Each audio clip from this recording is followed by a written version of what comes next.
Administration is reportedly planning on stepping in as the uprising in Iran intensifies. Activists now say at least 116 people have died during protests challenging Iran's theocratic regime. It has been a bit difficult to identify casualties after the government cut off internet access.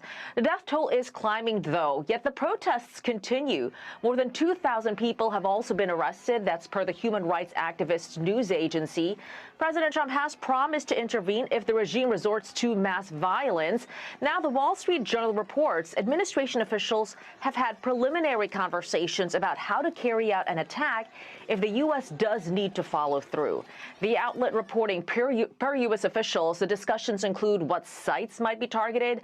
One option being discussed is a large-scale aerial strike on multiple Iranian military targets, one of the officials said.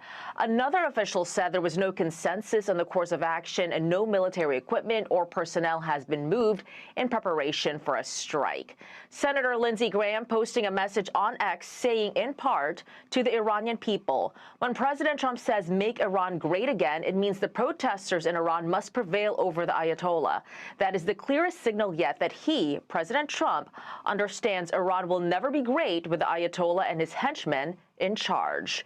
There are demonstrations in other parts of the world to show solidarity with the protesters in Iran.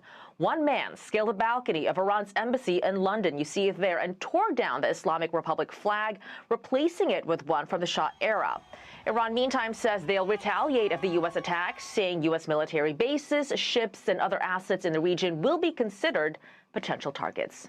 What an incredible thing we were watching unfolding. And you know what's so unique about these protests is these are youngsters. Yeah. These are teenagers and 20-year-olds who have never known anything other than oppression in an Islamic state.